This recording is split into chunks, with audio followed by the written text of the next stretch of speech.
জিয়া পরিবারকে ধন্যবাদ দিত এই জন্য, একমাত্র বেগম খালেদা জিয়ার এক ভাই ছাড়া আর দ্বিতীয়বার তারেক রহমান, এছাড়া জিয়াউর রহমান কিংবা খালেদা জিয়ার পরিবারের কাউকে দেখাইতে পারবেন না সংসদে গেছে। 50টা আসন তারা বন্টন করে দিয়েছে। তারেক রহমান তো 96 পর থেকেই বুঝেন, 2001-এর নির্বাচনে তিনি অংশগ্রহণ করতে পারতেন, 8-এ অংশগ্রহণ করতে পারতেন, তিনি তো করেন নাই। 17 বছরের যেই জঞ্জাল, বা তিনি আসতে না আসতেই যদি আমি তার কাছে মনে করি সবকিছু ঠিকঠাক হয়ে যায় না কেন, আমার কাছে মনে হয় আমি এই প্রত্যাশা রাখি না।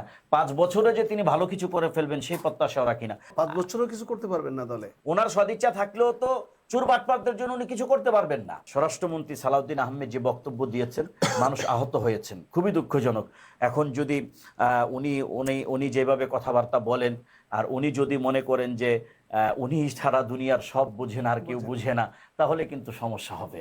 আমি আজকে প্রথমেই স্মরণ করতে চাই 5ই মে শাপলা চত্বরে যারা সে আন্দোলনকে সামনে রেখে শাহাদাত বরণ করেছেন, আল্লাহ তাদেরকে আখিরাতে সম্মানিত করেন এবং তার একটি বিচার, যে বিচারটি আমাদের কাছে উদাহরণ হয়ে থাকবে, সেই বিচার আমি চাচ্ছি।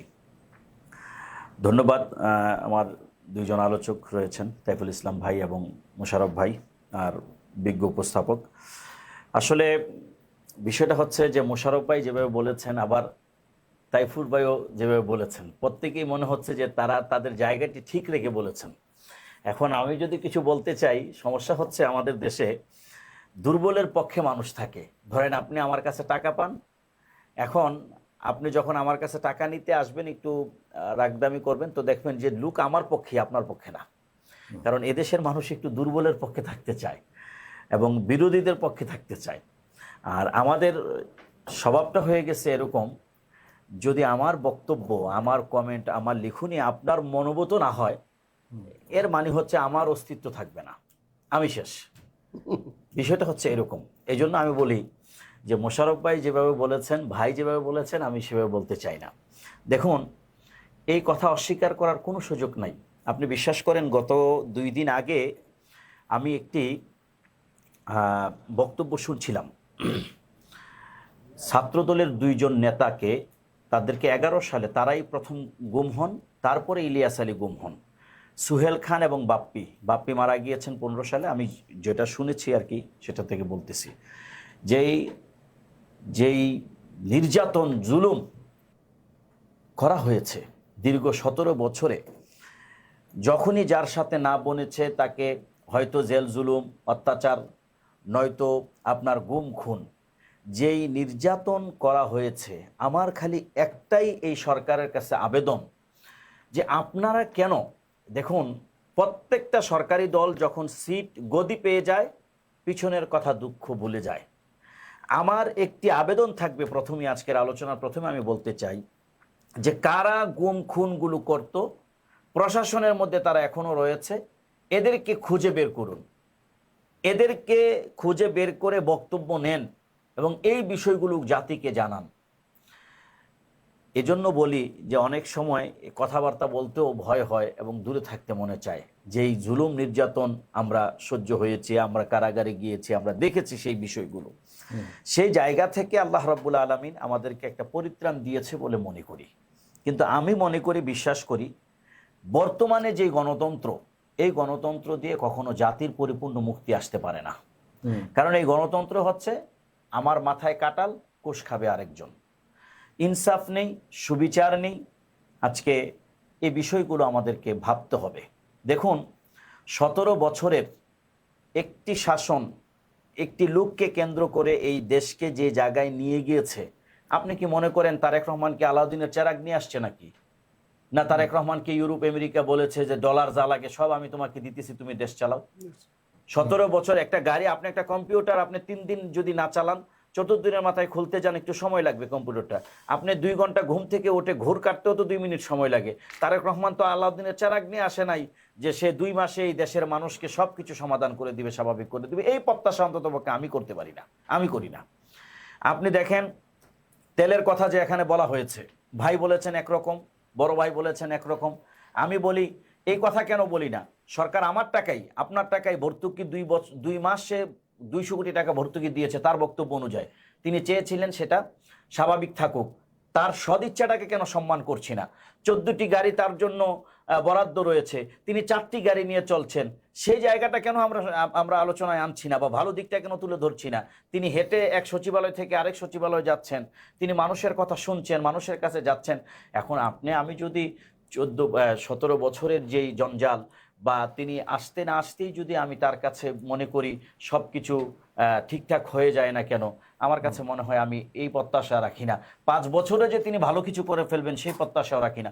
তিনি হয়তো বা তার সাথে কিছু লোকের সদিচ্ছা থাকতে পারে, কারণ আমাদের মন, আমরা তো চাই কিভাবে বাটপারি করা যায়, চিটিং করা যায়। 5 বছরও কিছু করতে পারবেন না দলে। আমি যেটা বলতে চাচ্ছি, হ্যাঁ আমি বলছি 5 বছরেও যে আপনি 17 বছর কিংবা এই রাজনীতির ওই যে কথাটা বলতে চেয়েছিলাম, ওনার সদিচ্ছা থাকলেও তো চোর বাটপারদের জন্য উনি কিছু করতে পারবেন না। আমি সেটা বলতে চাচ্ছি। আপনি চাইলে অনেক কিছু আমরা চাইলেও সমাধান করতে পারবো না। এই দেশের কিছু কালচার, কিছু বিষয় আছে, সেগুলো আমি চাইলেও পারছি না। কারণ ওই যে ভাই তো বললেন, সেই জায়গাগুলোতে কোনো না কোনোভাবে অন্য কেউ ম্যানেজ করে, তারা মিল করে তো আছে। এখন আপনি অনেক কিছু চাইলেই পারবেন না গণতান্ত্রিক সিস্টেমে। আমি সেটাও বলছি প্রথমে, যে গণতান্ত্রিক যে পদ্ধতি এখন চলছে, এই গণতন্ত্র দিয়ে জাতির মুক্তি হয়ে যাবে আমি বিশ্বাস করি না। তো এই জন্য কিছু বিষয় আছে, ইসলামিক আইন, কিছু বিষয় আছে যে সবার ক্ষেত্রে প্রয়োগ হোক, কিছু আইন প্রয়োগ হোক, এবং যেই আইন রয়েছে সেই সুশাসনটা বাস্তবায়ন হোক, ন্যায় বিচারটা প্রতিষ্ঠিত হোক, সবার জন্য সমান হোক আইন।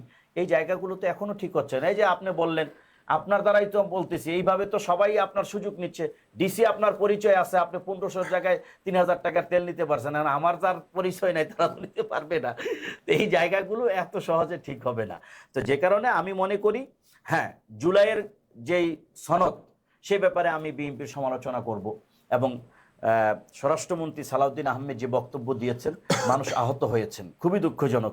এখন যদি উনি যেভাবে কথাবার্তা বলেন, আর উনি যদি মনে করেন যে উনি সারা দুনিয়ার সব বুঝেন আর কেউ বুঝে না, তাহলে কিন্তু সমস্যা হবে। অনেক বুঝমান মানুষ এই সংসদেই আছে। হ্যাঁ, তো আরেকটা কথা বলতে চাই, সেটা হচ্ছে, দেখুন, আমরা যৌক্তিক সমালোচনাগুলো করি, আমরা সরকারকে সহযোগিতা করি। এবং আপনি যদি বলেন যে কিছু কিছু বিষয়ের দাম বেড়েছে, আমি মনে করি সময়ের সাথে অনেক কিছুর দাম বাড়বে, সময়ের সাথে অনেক কিছুই দাম বেড়ে যাচ্ছে, স্বাভাবিক। কিন্তু আমি যেই জিনিসটা সম্মান করতে চাই সেটা হচ্ছে আমার কাছে মনে হয়েছে, তাইফুর ভাইয়ের বক্তব্য থেকে যদি আমি কোট করি, আমার কাছে মনে হয়েছে যে এখন পর্যন্ত জনাব তারেক রহমানের কাছ থেকে যতটুকু দেখেছি, পেয়েছি, শুনেছি, আমার কাছে মনে হচ্ছে যে তিনি চেষ্টা করছেন এবং তিনি আগ্রহী আছেন, এবং তিনি যেই মন মানসিকতা আপাতত আমি দেখছি, আমার কাছে মনে হচ্ছে যে তিনি চেষ্টা করছেন। আরেকটি ছোট্ট উত্তর দিয়ে আমি আমার বক্তব্য শেষ করতে চাই। যেরকম আমাদের বিরোধী দলীয় ভাইদের, বা আমাকেও বিরোধী দল মনে করা হয়, বা আমি সরকারিও না বা বিরোধীও না, ধরতে গেলে আবার ওলামা একরামের পক্ষের অংশ হিসাবে অবশ্যই আমি এখন বিরোধী দলের অনেকে মনে করে, সেই হিসাবে আমি বিরোধী দলের আছি। কিন্তু সমস্যা হইল যে যৌক্তিক কথা বলতে গেলে অনেকে মনে করে উনি আসলে কোনটা।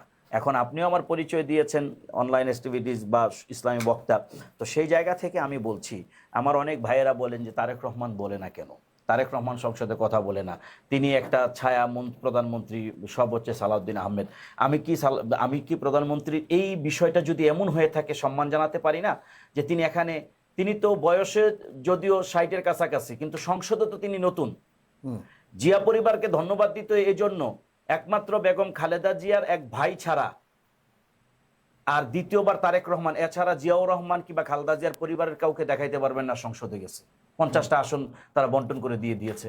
তারেক রহমান তো 96-র পর থেকেই বুঝেন, 2001-এর নির্বাচনে তিনি অংশগ্রহণ করতে পারতেন, 8-এ অংশগ্রহণ করতে পারতেন, তিনি তো করেন নাই। খালেদা জিয়া হয়তো দেন নাই, কিন্তু তিনি এই প্রথম সংসদে গিয়েছেন, তিনি কিছু বুঝবেন, জানবেন, শিখবেন, তারপরে বলবেন। এখন তো নিয়মিত বলতেছে। এই জন্য আমার কাছে মনে হয় সমালোচনা আমরা করব যৌক্তিক, আমাদের সুবিচার, ইনসাফ থাকতে হবে। এবং এই সরকার 2-3 মাস হয়েছে, আসছে, আমার কাছে মনে হয় আরো কিছু সময় দিতে হবে। যদি সরকার 24-এর এই গণ অভ্যুত্থানকে ধারণ না করে, তরুণদের যে মনোভাবনা, তরুণদের যেই চাওয়া, সেটাকে যদি তারা লালন করতে না পারে, তাহলে অবশ্য এই সরকার আরো বেশি বিপদে পড়বে, আন্দোলনের মুখে পড়বে। সরকার যদি তার যেই কমিটমেন্ট, সেটাকে সামনে রেখে এগিয়ে যেতে চায়, কাজ করতে চায়, দেশের মানুষ সাধুবাদ জানাবে। আর যদি তারা জুলাইয়ের স্পিরিটকে ধারণ না করে, হাদির হত্যার বিচার না করে, এভাবে করে আরও যে বিষয়গুলো তাদের সাথে এই জনগণের কমিটমেন্ট আছে সেগুলো রক্ষা না করে হয়তো 2 মাসের জায়গায় 6 মাস 1 বছর দেখবে জনগণ, তাদের বিরুদ্ধে আন্দোলন হবে, কোনো সমস্যা নেই, আমরা ন্যায্যতার পক্ষে থাকবো। ধন্যবাদ অনেক আপনাকে। ধন্যবাদ। জি।